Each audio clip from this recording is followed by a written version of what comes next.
ବନ୍ୟାଗ୍ନି ନିବାରଣ ସଚେତନତା ଶିବିର କୁନ୍ଦୁରା ବ୍ଲକ ଆସନ ପଞ୍ଚାୟତ ଆସନଠାରେ ଓଡ଼ିଶା ସରକାରଙ୍କ ଜଙ୍ଗଲ ପରିବେଶ ଜଳବାୟୁ ପରିବର୍ତ୍ତନ ବିଭାଗ ପକ୍ଷରୁ ବ୍ଲକ ସ୍ତରୀୟ ବନ୍ୟାଗ୍ନି ନିବାରଣ ସଚେତନତା ଶିବିର ଅନୁଷ୍ଠିତ ହୋଇଯାଇଛି।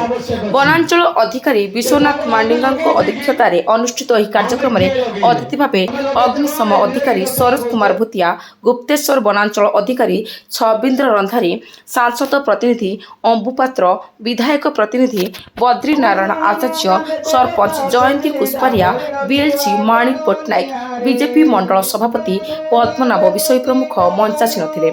ଅତିଥିମାନଙ୍କ ଦ୍ୱାରା ପ୍ରଦୀପ ପ୍ରଜ୍ୱଳନ ପରେ ସଭାକାର୍ଯ୍ୟ ଆରମ୍ଭ ହୋଇଥିଲା।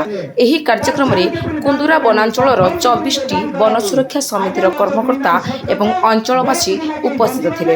ମାର୍ଚ୍ଚ ମାସ ଆରମ୍ଭରୁ ଗ୍ରୀଷ୍ମ ପ୍ରଭାବରୁ ଜଙ୍ଗଲରେ ଥିବା ଗଛଗୁଡ଼ିକ ପତ୍ରଝଡ଼ା ଦେଇଥାଏ। ଶୁଖିଲା ପତ୍ରରେ ଜଙ୍ଗଲରେ ପଡ଼ି ରହେ। ଏହି ସମୟରେ ମୁଖ୍ୟତଃ ଜଙ୍ଗଲ ତଳିଆ ଡଙ୍ଗର ଜମିଗୁଡ଼ିକରେ ମହୁଲ ସଂଗ୍ରହ କରିବାକୁ ଶୁଖିଲା ପତ୍ର ପୋଡ଼ିବାକୁ ହୁଏ।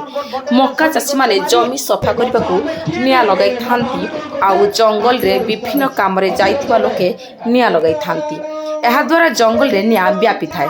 ଜଙ୍ଗଲରେ ନିଆଁ ଲାଗିବା ଦ୍ୱାରା ଛୋଟ ଗଛବୁଦା, ଔଷଧୀୟ ବୃକ୍ଷ ଓ ଜୀବଜନ୍ତୁ ପୋଡ଼ିଯାନ୍ତି।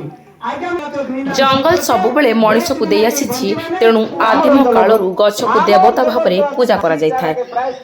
ଜଙ୍ଗଲ ହେଉଛି ଭଗବାନଙ୍କ ଦାନ। ଜଙ୍ଗଲ ବଞ୍ଚିଲେ ମନୁଷ୍ୟ ସମାଜ ବଞ୍ଚିବ। ଏଣୁ ଜଙ୍ଗଲକୁ ସୁରକ୍ଷା ଦେବାକୁ ହେଲେ ପ୍ରଥମେ ପଦକ୍ଷେପ ଭାବେ ନିଆଁ ଦାଉରୁ ରକ୍ଷା କରିବାକୁ ହେବ। ଜଙ୍ଗଲ ସହିତ ମଣିଷ ସମାଜ, ଜମି, ଜଳ ଓ ଜୀବିକା ଜଡ଼ିତ ରହିଛି। ଏଣୁ ଏହାର ଉଚିତ ସୁରକ୍ଷା ଦେବା ସହ ନୂତନ ଜଙ୍ଗଲ ସୃଷ୍ଟି କରିବାକୁ ହେବ।